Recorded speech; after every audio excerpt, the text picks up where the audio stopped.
Hello, this is Julie Green, and this is the Julie Mad Blogger radio broadcast, and I believe this is week 5.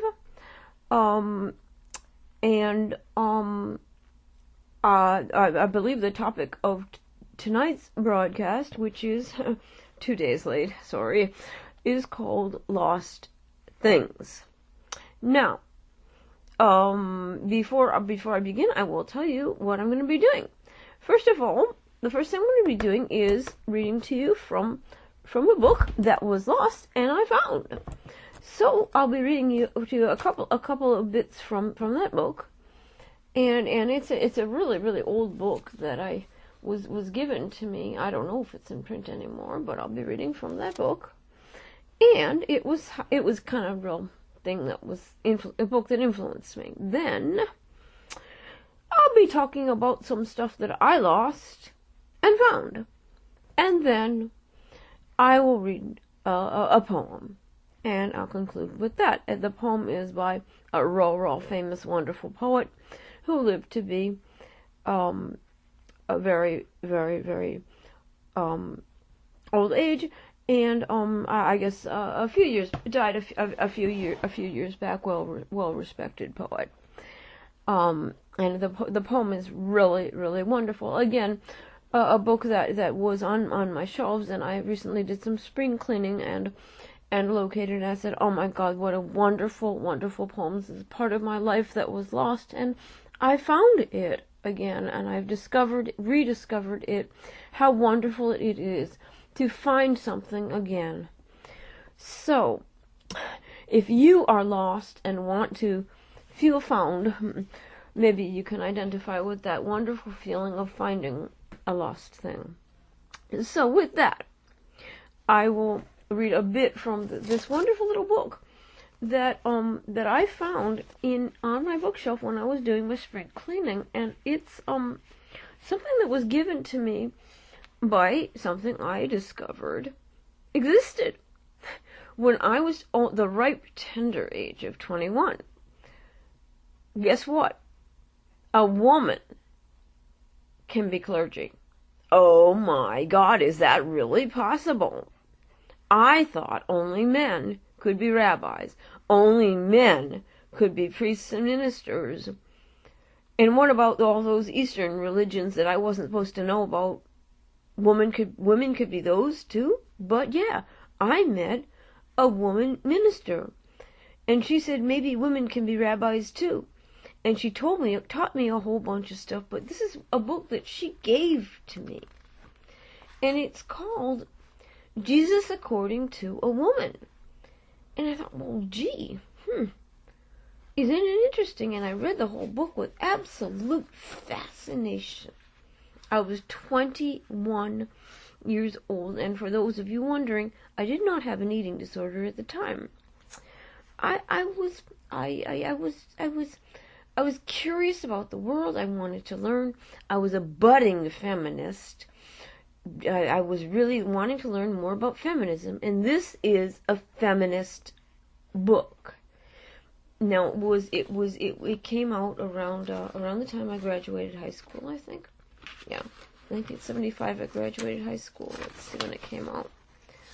It came out, 1975 when I graduated high school, so I discovered this book in 1979. That was when it was given to me by a woman preacher. Okay, and I just want to read some of the chapters from this wonderful book. It's a very short, very thin little book. I have no idea if it's still in print, no clue. And I don't even know if anybody is even thinking along these lines or talking about this stuff anymore. Are the feminists even talking about this stuff or not? I don't know. It's really a history book. It's not really a religious book. It's about how the church basically was run by men, swallowed up everything that Jesus ever said, and took over and reinterpreted it according to men, and buried everything Jesus said about women, buried everything, and misheard him, misread, and rewrote what he said. And basically that's what the book is about. And sometimes I'm often scared everything I say is going to be misheard and misread too. I wonder if Jesus was scared too. But at any rate, actually, I just a little while ago I read the whole first chapter of this book, which isn't very long. I was bawling the whole way through. But the chapter that I want to read from is called Jesus and the Woman God Image. And here's again, this is written in 1975. Think of the times. It says, Jesus and the Woman God Image. Today we are noticing that a cluster of cultural ideas can obscure an important meaning of a scriptural story. Here is a story which Jesus tells about a woman looking for a coin she has lost. She sweeps until she finds it and then calls her neighbors together to rejoice with her. Just so, says Jesus, there is joy before the angels of God over one sinner who repents. Well, I had no clue because I'm a Jew, but what the author of the story goes on to say is there are 3 stories about lost things. 3 stories about lost things that everyone knows. The lost coin, the lost son, and the lost sheep. But the story of the woman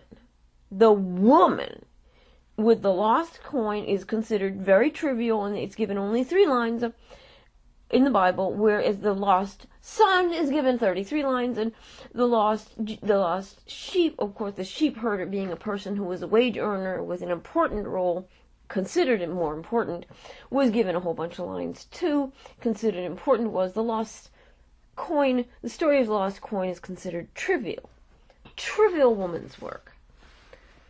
Okay, think about it. What she's saying, what Rachel Conrad Wahlberg, the author, is saying is very, very important. She writes, and I quote, first, because she is a woman.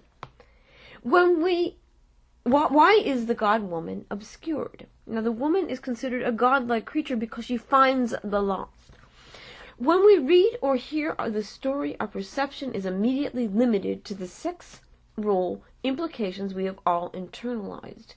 The person is the woman. Therefore, we look for significance in ways we are accustomed to thinking of women.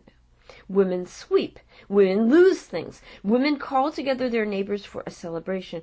These are familiar thought patterns. But we do not think the woman, like God, is seeking the lost. Further on, she writes, Rachel Conrad Wahlberg, the author, writes, second, the God-woman is obscured because she is doing a housekeeping chore. Everyone knows that housekeeping chores are not important, either in a Jesus story or a current social setting. Such tasks, which are done in the seclusion of the home, are not credited as being important to society. They are not part of the gross national product. What the God-woman, was doing was regarded as non-essential labor, woman's work, both in the 1st century and the 20th century. The irony is obvious. If one cooks for one's family, it is not work. If one cooks for others, it's a paid job. It is work. If one does cleaning or child care for others, it's considered work. If one does it for one's family, it is not working.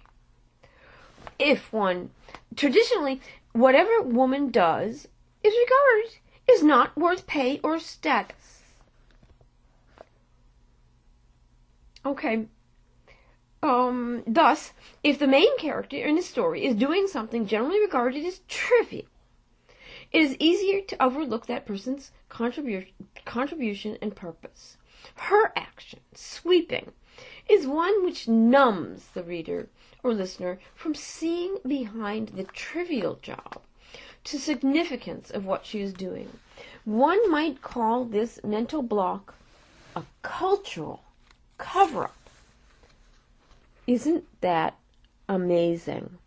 Isn't that absolutely amazing? Isn't that absolutely amazing? And at the end of the chapter she writes, the story of the God-woman can be explained in a parallel which helps us to see God's searching love, but also which helps us liberate us from narrow concepts of men and women, as well as the sexual pattern for God. So, not to get into that, the religious significance too much, but what this said to me as a young girl and says to me now, if you don't feel worthwhile and if I don't feel worthwhile, what am I measuring? Whose standards am I measuring that by? The standard of that paycheck I get from my disability check still, after decades and decades later, after reading those words that I read as someone 21 years old, because I'm 56 now, and I'm on disability. I've been on disability for decades now. Back then, I had no clue I'd end up on disability. If you're a loving person, you are worthwhile. What is a paycheck but some other person's measure of you? Someone else's standards. I mean, let's face it, if you're on disability, the government gives us nothing. But why believe their standards? We can be as giving and loving and creative and talented as we want to be, despite the insults thrown at us. Number 2, I want to share with you a few things, diverge a little bit. As you know, I'm a sufferer of an eating disorder or eating disorders, or I don't even want to call them eating disorders, but some stuff that I inherited through my mom's side of the family, and inherited traits, and I believe that I've solved many of these problems. I believe I have answers that I can share with other people. I've always wanted to open up, I don't want to call it a treatment center, because again, that's their words, but I would really like to do that. Of course, I don't have any money to do it with, and I have no prestige. If it weren't for poverty, if it weren't for my lack of prestige, I'd have a much larger following. I'd have a zillion people listening to my radio show right now, and a zillion people saying, Julie, you got all the answers. I'd be a guru. I'm not. I'm a nobody. It doesn't matter. I have solved many of the problems that I had with my eating disorder without any treatment, without any doctor, without any therapist, without any guru, without any money, without going to a hospital, despite the hospitals, despite the doctors, despite the imposed treatment, which I rejected. And I did that because I had to. I was denied decent treatment. I was denied medical care. I was denied everything because of my big mouth. I was denied, some of it I was denied illegally. I would just plain said no. I made thousands of calls to places. I have no money. I had to do it on my own if I was going to stay alive at all. And I did. I've solved many problems. All I want to say is, if you have any questions, or if you need help, or if you just ever want to talk, please contact me. There are ways to get a hold of me through my website, through just if you know me on Facebook, just get a hold of me. No strings attached or anything. And don't worry about that liability crap or any of the things the therapists say. I'm not a therapist. I'm just a person. I'm a human being. I don't go around reporting people or anything like that. No one is a criminal for going on a crazy diet. For God's sake, no. That's not a crime. That's not a crime. No one's a crime for thinking, oh, I wish my body was different. No. No one's a crime for thinking anything. There are no thought police, and there shouldn't be. You can think anything, and it's not a crime. You can think, oh, gee, I wish I weighed 2 pounds. That's not a crime. You can think that. Really, you can. It's not a crime. You can think about, oh, gee, I want to knock over my boss's wedding cake and take that wedding cake and push it right into his face. You can think it.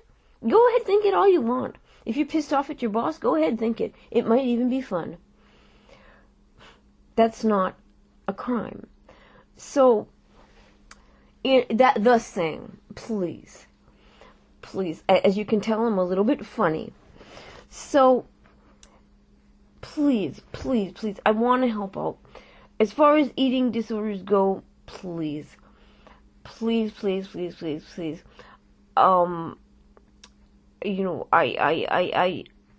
I was forced to solve things on my own, and I really have. I'm 56 years old. I'm no kid. I've been around, and I had this eating disorder thing for a long time, and suffered with bad treatment for a long time, and abuse in treatment. I've dealt with that too. I don't have experience with throwing up, but everything else I've dealt with. So, please get in touch with me if you're suffering, please. Number 3, I want to read to you from something else that I found when I was doing my spring cleaning, which is a book of poems that I found along the same lines of feminism. Again, I told you it was a great poet that I discovered this book. It came out around the same time that I graduated from high school, and I discovered the book, I believe, in the year 1979, around 1979, 1980. 1980, I turned 22, which was when I developed my eating disorder. But this was when I discovered this poem. You can hear me flipping the pages of the book. As soon as I discovered the poem, I bought the whole book. It's a wonderful book. It's by Adrienne Rich. I always thought it was pronounced Adrienne, but it's Adrienne. And it's The Dream of a Common Language. The Dream of a Common Language. The book is divided into 3 parts, and the 3 parts are called 1, Power, 2, 21 Love Poems, and the 3rd part is called Not Somewhere Else But Here. And the part that I'm going to read is part of a poem from this first part called Power. And the second poem in the section called Power is the second poem of the book, Fantasia for Elvira Shateev, and I don't know if I pronounced that name correctly, but let me read to you what it says in the beginning of the poem. Fantasia for Elvira Shateev, leader of a woman's climbing team, all of whom died in a storm on Lennon Peak, August 1974. Later, Shateev's husband found and buried the bodies.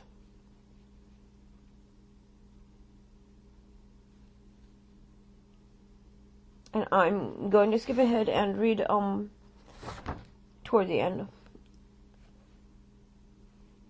When you have buried us, told your story,